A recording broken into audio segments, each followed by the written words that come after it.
हम देखते हैं कि गोकू विस और बीरस के प्लेनेट पर पहुंच जाता है। तभी बीरस गोकू को देखकर बोलता है, महान ओमनी किंग, आपका यहाँ पे स्वागत है। मुझे माफ़ कीजिएगा अगर मेरे से कोई गलती हो गई हो। मैं आपसे वादा करता हूँ कि मैं आपको निराश बिल्कुल नहीं करूँगा। तभी इसी पर विस भी गोकू से बोलता है, महान ओमनी किंग, आपका यहाँ पे स्वागत है और मेरे से भी अगर कोई गलती हो गई हो तो प्लीज़ मुझे माफ़ कीजिएगा।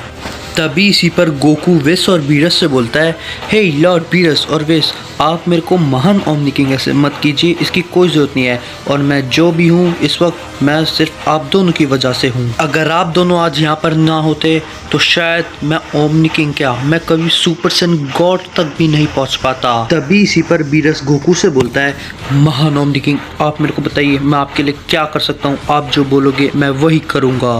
तभी इसी पर विस भी गोकू से बोलता है, महान ओमनी किंग, आप बताइए हम आपके लिए क्या कर सकते हैं, आप जो बोलोगे हम वही करेंगे। तभी इसी पर गोकू विस और बीरस से बोलता है, अगर आप दोनों मेरे लिए कुछ करना ही चाहते हैं तो प्लीज़ आप दोनों मेरे को आप करना बंद कर दीजिए, मुझे अजीब लग रहा है।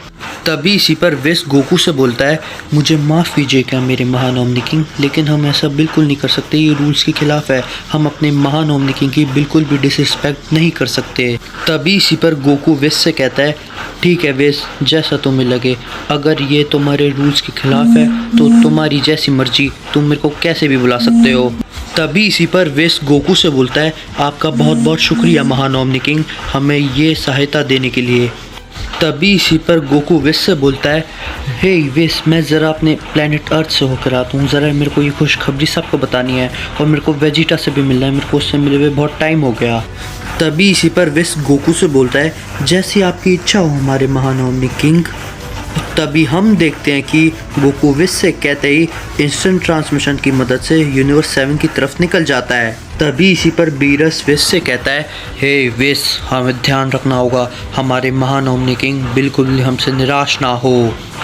तभी इसी पर विस लॉर्ड बीरस से बोलता है, ठीक है लॉर्ड बीरस, मैं आपकी बात को पूरी तरीके से अच्छे से समझ गया।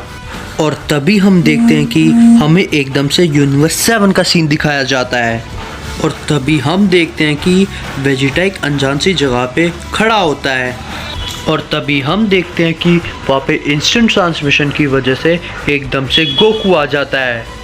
तभी इसी पर वेजिटा गोकू को एकदम से देखकर बोलता है, क्या करो तुम एकदम से यहाँ पे, सबसे पहली बात तुम एकदम से आके मुझे यहाँ पे डराया मत करो। तभी इसी पर गोकू वेजिटा से बोलता है, हे वेजिटा, मुझे माफ़ करना, वो मैं दरअसल एकदम से इंस्टेंट ट्रांसमिशन की वजह से तुम्हारे सामने एकदम से आ गया।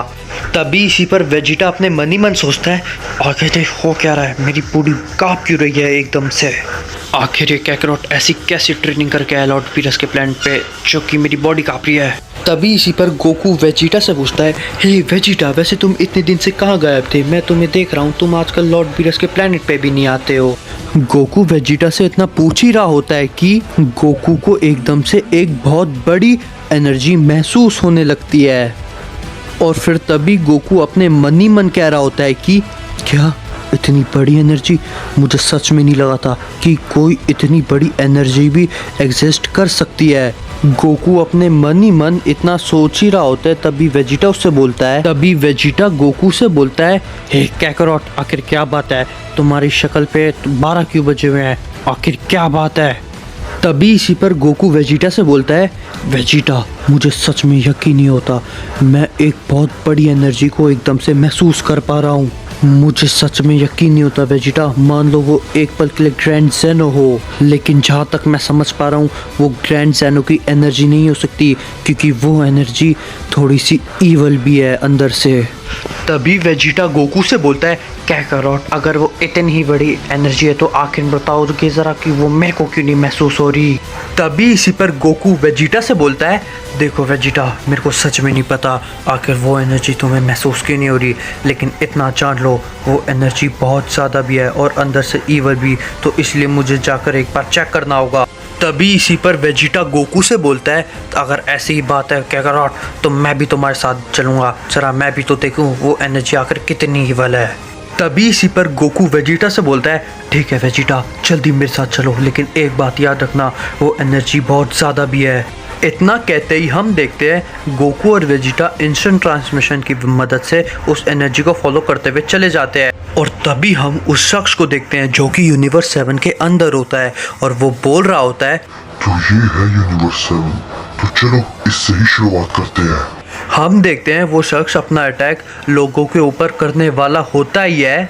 तभी हम देखते हैं गोकू और वेजिटा इंस्टेंट ट्रांसमिशन की मदद से एकदम से वहाँ पर पहुँच जाते हैं।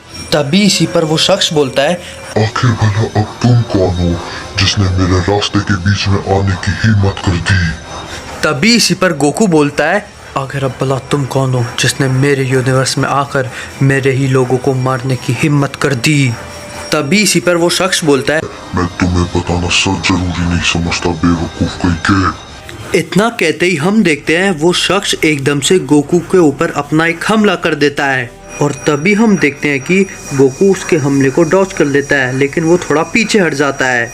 ये चीज़ देख के वो शख्स थोड़ा सा हैरान रह जाता है और बोलता है, क्या इसने मेरे हमले को डॉज कर लिया? लेकिन कैसे? ये नहीं हो सकता। ये जरूर कोई आम इंसान नहीं है, इसके अंदर कुछ ना कुछ तो है जो कि ये मेरे से अभी तक छुपा के बैठा है। तभी इसी पे वो शख्स बोलता है, मेरे को पता है तुम अपनी पूरी ताकत में नहीं लड़ रहे हो, मुझे दिखाओ अपनी पूरी ताकत आखिर क्या है वो। ये सब देखकर वेजिटा अपने मन ही मन बोल रहा होता है, मुझे भी लगा था कैकरोट के अंदर कुछ ना कुछ तो अलग हुआ है, पता नहीं उसके आते ही मेरी बॉडी एकदम से कांपने क्यों लगी थी। तभी इसी पर गोकू शख्स से बोलता है, तो तुम्हें आखिरकार पता चल ही गया कि मैं अपनी पूरी ताकत नहीं लगा रहा, तो ठीक है मैं तुम्हें अब अपनी पूरी ताकत दिखाऊंगा। और तभी हम देखते हैं कि गोकू एकदम से अपने किंग ऑफ एवरीथिंग वाले फॉर्म में ट्रांसफॉर्म हो जाता है और कहता है, तो ये है मेरी पूरी ताकत, तो अब इसे देखो। तभी इसी पे वेजिटा